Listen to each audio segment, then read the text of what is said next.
ayun, currently merong mga ilang-ilang nagtatanong sa akin ng mga ini-intake ko dahil ako nga ay merong PCOS. So i-share ko sa inyo yung mga iniinom ko ngayon. So first, of course, is ito, share ko na sa inyo to sa ibang video ko. Meron tayong ini-intake na pure form inositol. Ito ay merong mayo and D-chiroinositol. So 40/1 yung ratio niya. Pero ito ay ngayon ko na lang ito iniinom. Dati ang ini-intake ko is yung ganito, yung my PCOS. Same lang naman to kung tutuusin. Kasi itong my PCOS na to, sachet na to, ang meron talaga din sa kanya is yung mayo inositol and D-chiroinositol. So same lang naman siya. So kung halimbawa kayo ay kunyari magte-travel ganon, okay yung mga ganito kasi sachet na siya. Ito kasi meron siyang scoop, so perfect to kapag kayo ay nasa bahay. So ayan yung ini-intake natin. Ito ay iniinom before meal.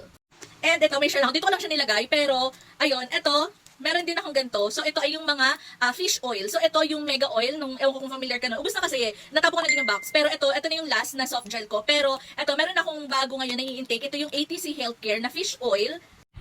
Ayan. So, ganito yung itsura niya. So, 30 soft gel capsules na to. Fish oil na to. Kung meron man kayong PCOS or wala, okay na mag-i-intake kayo ng fish oil kasi ang fish oil ay good for the brain, for the eyes, for the nails ata yun or skin, basta parang ganun. Madami siyang benefits. So kahit kayo ay merong PCOS or wala kayong PCOS, i-try nyong inumin yung ganitong fish oil. So ito ay bago pa lang. And pala, pag bibili kayo, make sure na naka-sealed pa siya ng ganito. Ayan o, meron siyang ganito na naka-seal. So, yan yung original or yung safe na packaging, kumbaga. Alam niyo legit kapag ganyan yung packaging. Basta kung gusto niyo malaman pa yung ibang mga tungkol dito sa mga fish oil, i-search niyo na lang din. Madami dyan for sure na lalabas kung ano yung mga benefits na makukuha niyo dito sa fish oil na to. Pero ayun, Mega Life pala, nandito pala sa likod. Dati ay Mega Life, ngayon itong ATC naman yung intake natin. Tapos, sinasabay ko siya dito sa vitamin D. Kaya bahala kung anong brand na gusto niyo. Pero ito yung yung sa akin, yung AMB. So ito ay calcium and cholecalciferol. Hindi ko alam.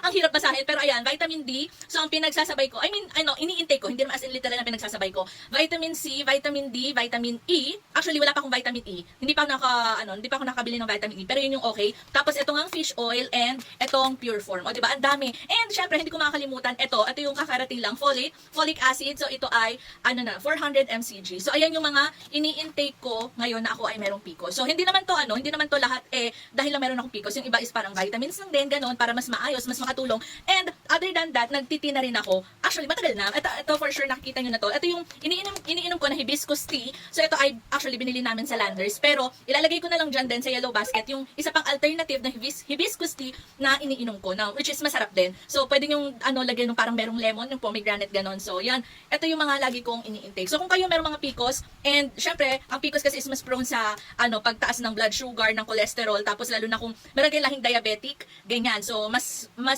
prone na magkaroon ng type 2. I'm not sure type 2 at or type 1. Basta alam ko parang type 2 na diabetes kapag meron kayong PCOS. So mas okay na agapan na. So ayun, ang dami ko na sinasabi. Share ko lang sa inyo yung mga ini-intake ko. So kung kayo ay merong PCOS, wala man gusto nyo magpa-healthy, ayan, pwede nyo i-intake din yan. Again, yung pure form, yung vitamin C, D, E, fish oil, and itong folic acid kung in the future gusto nyo magkaroon ng baby. So ayun, ang dami ko na sinasabi. Thank you so much na andyan na sa yellow basket. Check out nyo na.